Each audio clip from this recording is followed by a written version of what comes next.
Epístola de Paulo aos Filipenses. Autoria. Uma década antes de escrever essa epístola, o apóstolo Paulo, em uma visão noturna, recebeu um chamado para pregar na Macedônia. Paulo nunca havia estado na Europa, mas, obediente à visão, navegou para Neápolis, a cidade portuária da Macedônia, e então caminhou por aproximadamente 15 quilômetros até a cidade de Filipos, a primeira do distrito e colônia. Timóteo, seu jovem discípulo e companheiro nessa viagem, pode ter servido como amanuense ou secretário para essa carta. Filipenses é classificada como uma das cartas da prisão de Paulo.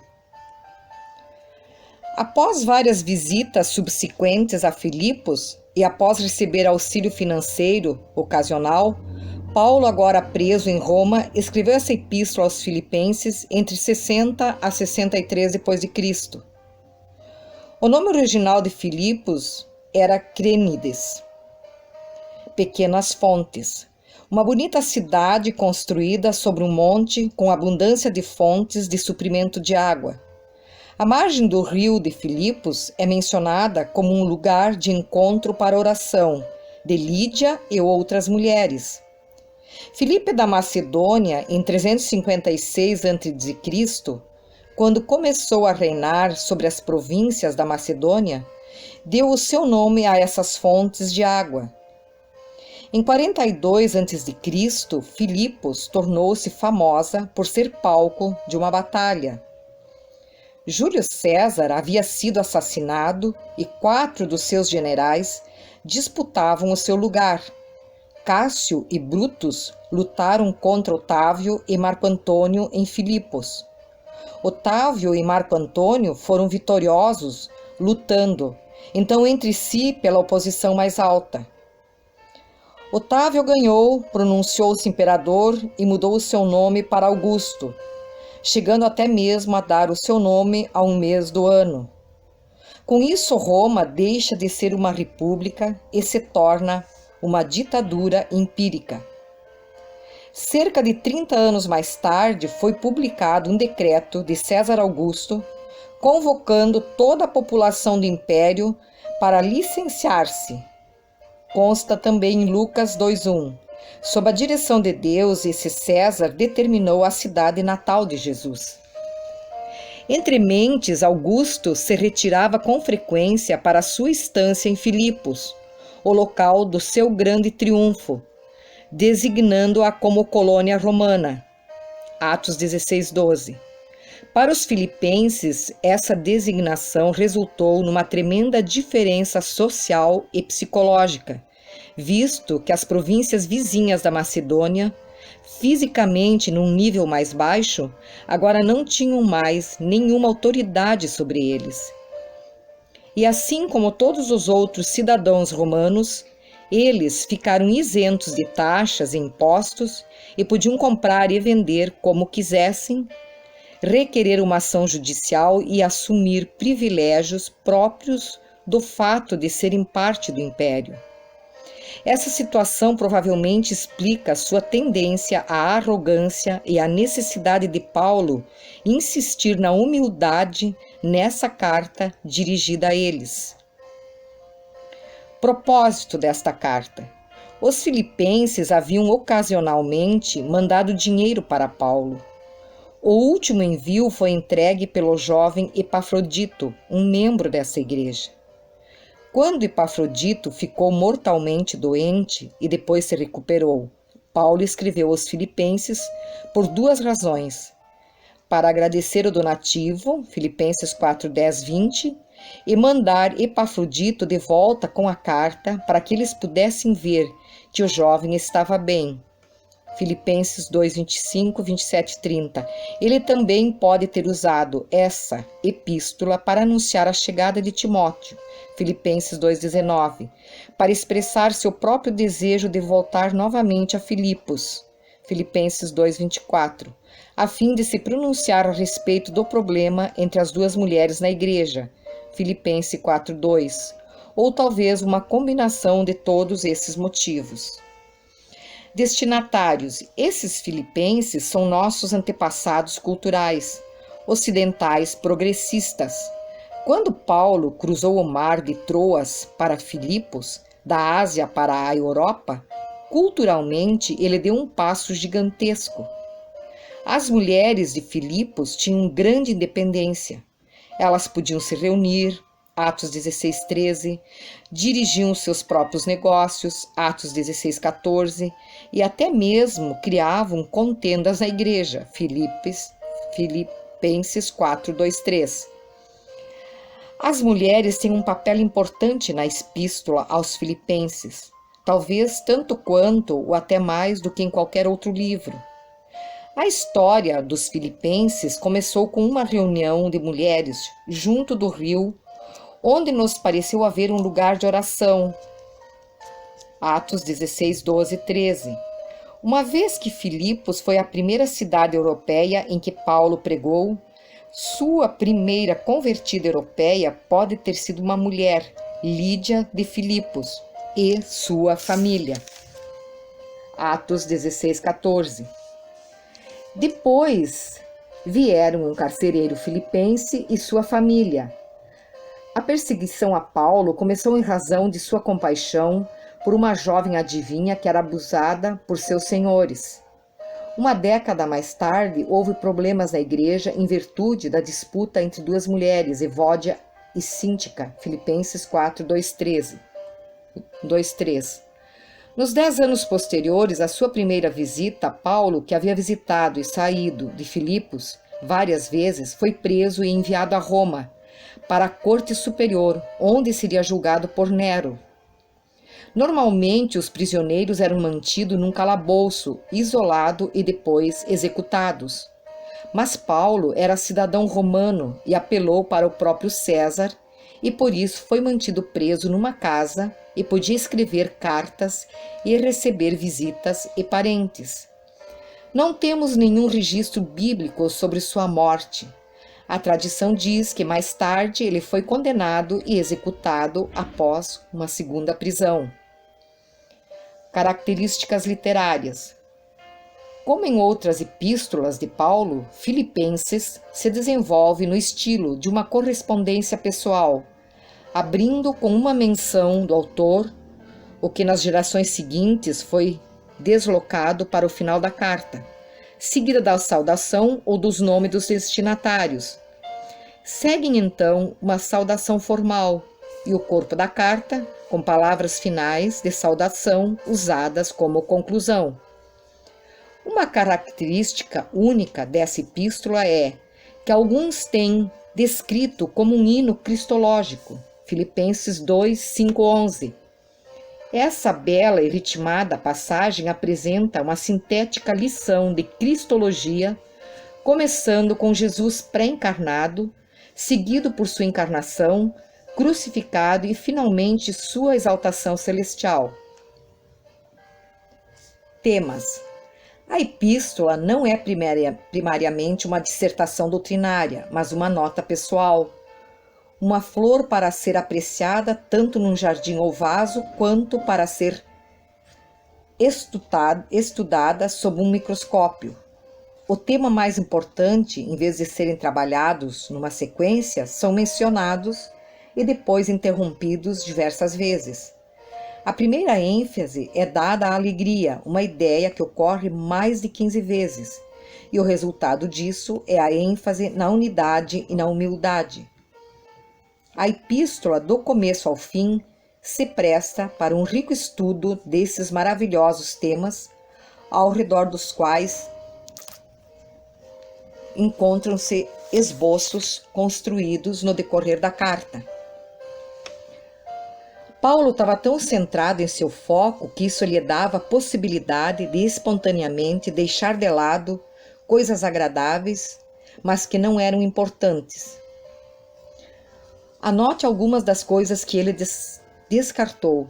Sua herança, um hebreu nascido de hebreu, sua linguagem pura, da tribo de Benjamim, sua formação legalista, um fariseu radical, seu passado ardoroso, um perseguidor da igreja. Sua autojustificação, uma vida irrepreensível. Paulo afunilou seu foco de tal forma que abriu mão não somente das coisas que uma vez contava como ganho para si, mas também passou a considerá-las como fúteis, a fim de poder ganhar a Cristo. Ele estava disposto a abrir mão de qualquer coisa se isso lhe trouxesse maior intimidade com Cristo. Líderes capazes de transformar o mundo têm uma visão muito aguda de seu foco. Pense um pouco sobre os líderes da Bíblia e o foco que eles tinham para fazer ao mundo e trazer ao mundo as mudanças revolucionárias que promoveram. Abraão deixou sua terra natal, suas riquezas e seus amigos para ir para outra terra porque pôs seu foco em um reino que não se pôde ver. José teve forças para suportar as dificuldades e a prisão porque seu sonho estava focado na grandeza de Deus. Moisés foi capaz de dar as costas ao Egito porque estava focado no plano de Deus. Estevão pregou uma mensagem nada popular e morreu como mártir por causa do seu foco. Paulo abriu mão de tudo e disse: "Uma única coisa faço."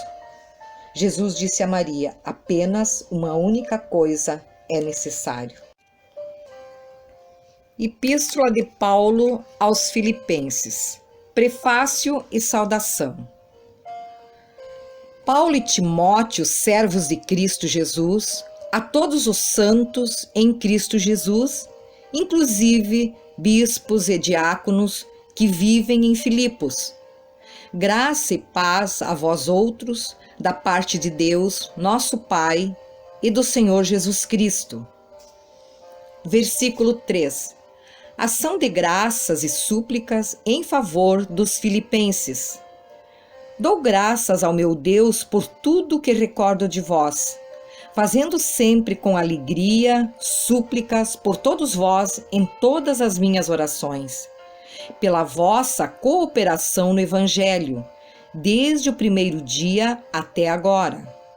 Estou plenamente certo de que aquele que começou a boa obra em vós há de completá-la até ao dia de Cristo Jesus.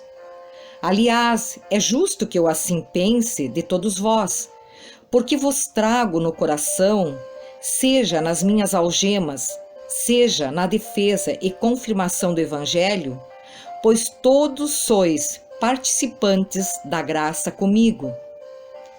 Pois minha testemunha é de Deus, da saudade que tenho de todos vós, na terna misericórdia de Cristo Jesus. E também faço esta oração, que o vosso amor aumente mais e mais em pleno conhecimento e toda a percepção, para aprovardes as coisas excelentes e serdes sinceros e inculpáveis para o dia de Cristo, cheio do fruto da justiça, o qual é, mediante Jesus Cristo, para a glória e louvor de Deus.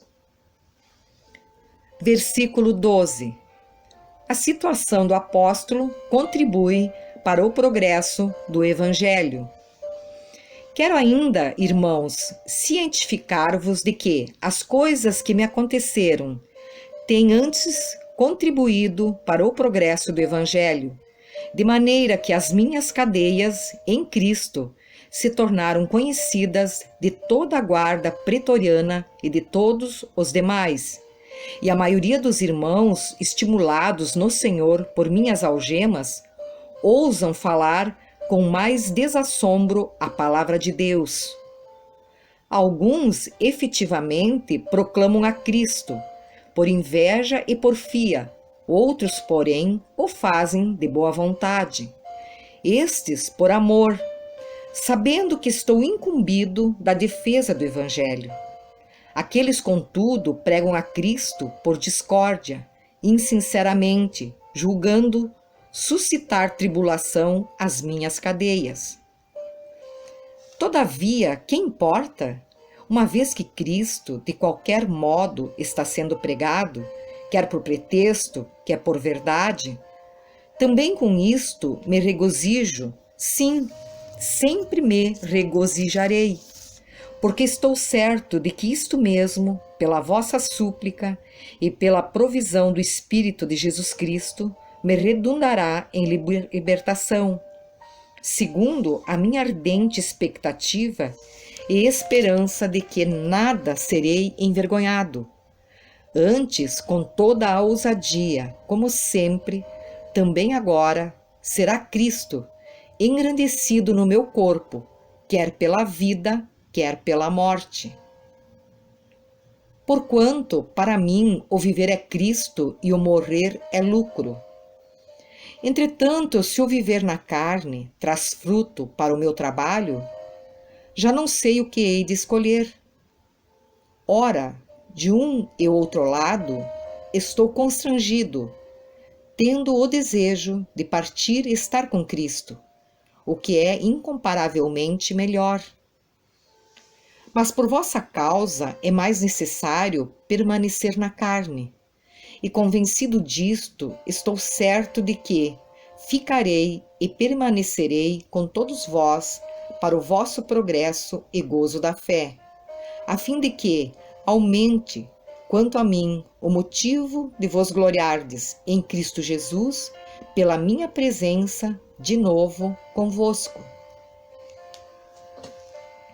Versículo 27. A unidade cristã na luta. Vivei acima de tudo por modo digno do Evangelho de Cristo, para que, eu indo ver-vos ou estando ausente, ouça no tocante a vós outros que estáis firmes em um só espírito, como uma só alma, lutando juntos pela fé evangélica, e que em nada estáis intimidados pelos adversários. Pois o que é para eles prova evidente de perdição, é para vós outros de salvação, e isto da parte de Deus. Porque vos foi concedida a graça de padecerdes por Cristo, e não somente de crerdes nele. Pois tendes o mesmo combate que vistes em mim, e ainda agora ouvis que é o meu. Filipenses capítulo 2. Exortação ao amor fraternal e à humildade. Se há, pois, alguma exortação em Cristo, alguma consolação de amor, alguma comunhão do Espírito, se há entranhados afetos e misericórdias, completai a minha alegria, de modo que penseis a mesma coisa, tenhais o mesmo amor, sejais unidos de alma, tendo o mesmo sentimento. Nada façais por partidarismo ou vanglória, mas por humildade, considerando cada um os outros superiores a si mesmo. Não tenha cada um em vista o que é propriamente seu, senão também cada qual o que é dos outros. Versículo 5. O exemplo de Cristo na humilhação. Tendo em vós o mesmo sentimento que houve também em Cristo Jesus, pois ele, subsistindo em forma de Deus, não julgou como usurpação o ser igual a Deus. Antes, a si mesmo se esvaziou, assumindo a forma de servo, tornando-se em semelhança de homens e reconhecido em figura humana. A si mesmo se humilhou, tornando-se obediente até a morte e morte de cruz. Pelo que também Deus o exaltou sobremaneira e lhe deu o nome que está acima de todo nome, para que o nome de Jesus se dobre todo o joelho, nos céus, na terra e debaixo da terra, e toda língua confesse que Jesus Cristo é Senhor, para a glória de Deus Pai. Versículo 12. O desenvolvimento da salvação. Assim, pois, amados meus, como sempre obedecestes, não só na minha presença, porém muito mais agora, na minha ausência, desenvolvei a vossa salvação com temor e tremor, porque Deus é quem efetua em vós tanto o querer como o realizar, segundo a sua boa vontade.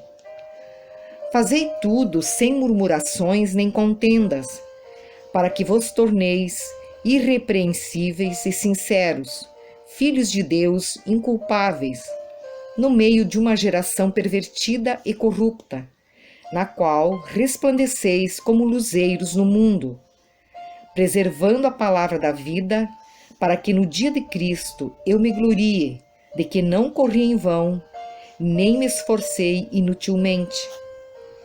Entretanto, mesmo que seja eu oferecido por libação sobre o sacrifício e serviço da vossa fé, alegro-me e com todos vós me congratulo. Assim vós também, pela mesma razão, alegrai-vos e congratulai-vos comigo. Versículo 19. Paulo e seus companheiros, Timóteo e Epafrodito. Espero, porém, no Senhor Jesus, mandar-vos Timóteo o mais breve possível, a fim de que eu me sinta animado também, tendo conhecimento da vossa situação. Porque a ninguém tenho dado igual sentimento, que sinceramente cuidei dos vossos interesses, pois todos eles buscam o que é seu próprio, não o que é de Cristo Jesus. E conheceis o seu caráter provado, pois serviu ao Evangelho junto comigo, como filho ao Pai. Este, com efeito, é quem espero enviar, tão logo tenha eu visto a minha situação. E estou persuadido no Senhor de que também eu mesmo brevemente irei. Julguei, todavia, necessário mandar até vós Epafrodito, por um lado meu irmão, cooperador e companheiro de lutas, e por outro vosso mensageiro e vosso auxiliar nas minhas necessidades, visto que ele tinha saudade de todos vós e estava angustiado, porque ouvistes que adoeceu. Com efeito, adoeceu mortalmente. Deus, porém, se compadeceu dele, e não somente dele, mas também de mim, para que eu não tivesse tristeza sobre tristeza. Por isso, tanto mais me apresso em mandá-lo, para que, vendo-o novamente, vos alegrei, e eu tenha menos tristeza. Recebei-o, pois, no Senhor com toda alegria e honrai sempre a homens como esse, visto que, por causa da obra de Cristo, chegou ele às portas da morte e se dispôs a dar a própria vida para suprir a vossa carência de socorro para comigo. Filipenses capítulo 3. A exortação referente à alegria cristã. Quanto ao mais, irmãos meus, alegrai-vos no Senhor. A mim não me desgosta e é segurança para vós outros que eu escreva as mesmas coisas. Versículo 2. O aviso contra os falsos mestres. Acautelai-vos dos cães, acautelai-vos dos maus obreiros, acautelai-vos da falsa circuncisão. Porque nós é que somos a circuncisão, nós que adoramos a Deus no Espírito e nos gloriamos em Cristo Jesus e não confiamos na carne. Bem que eu poderia confiar também na carne. Se qualquer outro pensa que pode confiar na carne, eu ainda mais. Circuncidado ao 8º dia, da linhagem de Israel, da tribo de Benjamim, hebreu de hebreus, quanto à lei fariseu, quanto ao zelo perseguidor da igreja, quanto à justiça que há na lei irrepreensível. Mas o que para mim era lucro, isto considerei perda por causa de Cristo. Sim, deveras considero tudo como perda, por causa da sublimidade do conhecimento de Cristo Jesus, meu Senhor, por amor do qual perdi todas as coisas e as considero como refúgio para ganhar a Cristo. E ser achado nele, não tenho justiça própria, que procede de lei, senão a que é mediante a fé em Cristo, a justiça que procede de Deus, baseada na fé. Para o conhecer e o poder da sua ressurreição e a comunhão dos seus sofrimentos, conformando-me com ele na sua morte, para de algum modo alcançar a ressurreição dentre os mortos. Versículo 12. A soberana vocação. Não que eu o tenha já recebido ou já tenha obtido a perfeição, mas prossigo para conquistar aquilo para o que também fui conquistado por Cristo Jesus.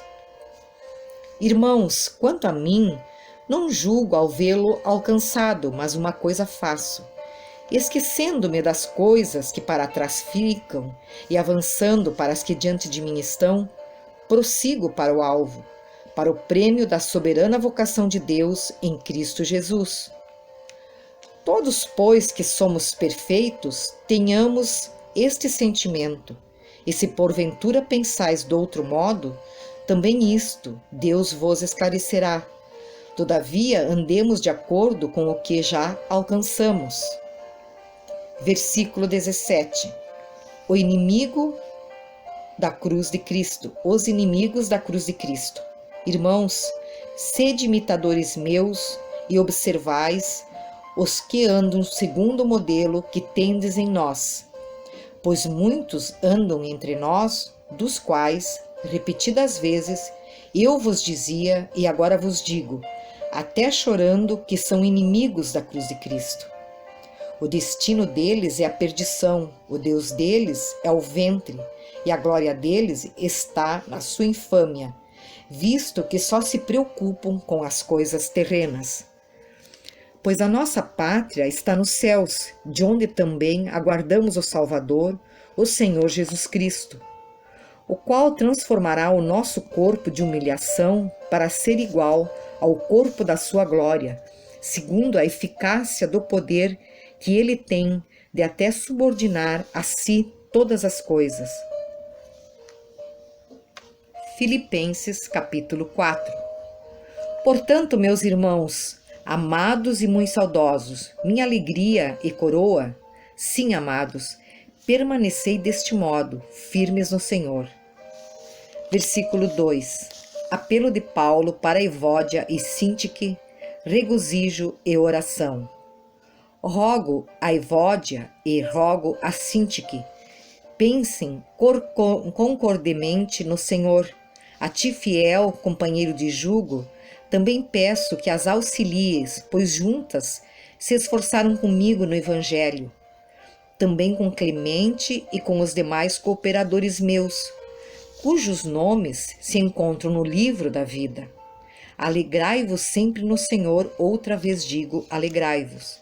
Seja a vossa moderação conhecida de todos os homens, perto está o Senhor. Não andeis ansiosos de coisa alguma, em tudo, porém, sejam conhecidas diante de Deus as vossas petições, pela oração e pela súplica, com ações de graças. E a paz de Deus, que excede todo entendimento, guardará o vosso coração e a vossa mente em Cristo Jesus. Versículo 8. Ou em que pensar? Finalmente, irmãos, tudo o que é verdadeiro, tudo o que é respeitável, tudo o que é justo, tudo o que é puro, tudo o que é amável, tudo o que é de boa fama, se alguma virtude há e se algum louvor existe, seja isso o que ocupe o vosso pensamento. O que também aprendestes e recebestes e ouvistes e vistes em mim, isso praticai, e o Deus da paz será convosco. Versículo 10. A gratidão de Paulo para com os filipenses. Alegrei-me sobremaneira no Senhor, porque agora uma vez mais renovastes a meu favor o vosso cuidado, o qual também já tinhais antes, mas vos faltava oportunidade. Digo isto não por causa da pobreza, porque aprendi a viver contente em toda e qualquer situação. Tanto sei estar humilhado, como também ser honrado. De tudo e em todas as circunstâncias, já tenho experiência, tanto de fartura como de fome, assim de abundância como de escassez. Tudo posso naquele que me fortalece. Todavia, fizestes bem, associando-vos na minha tribulação. E sabeis também vós, ó Filipenses, que no início do Evangelho, quando parti da Macedônia, nenhuma igreja se associou comigo no tocante a dar e receber, senão unicamente vós outros. Porque até para Tessalônica mandastes, não somente uma vez, mas duas, o bastante para as minhas necessidades. Não que eu procure o donativo, mas o que realmente me interessa é o fruto que aumente o vosso crédito. Recebi tudo e tenho abundância, estou suprido, desde que Epafrodito me passou às mãos o que me veio da vossa parte como aroma suave, como sacrifício aceitável e aprazível a Deus. E o meu Deus, segundo a sua riqueza em glória, há de suprir em Cristo Jesus cada uma das vossas necessidades.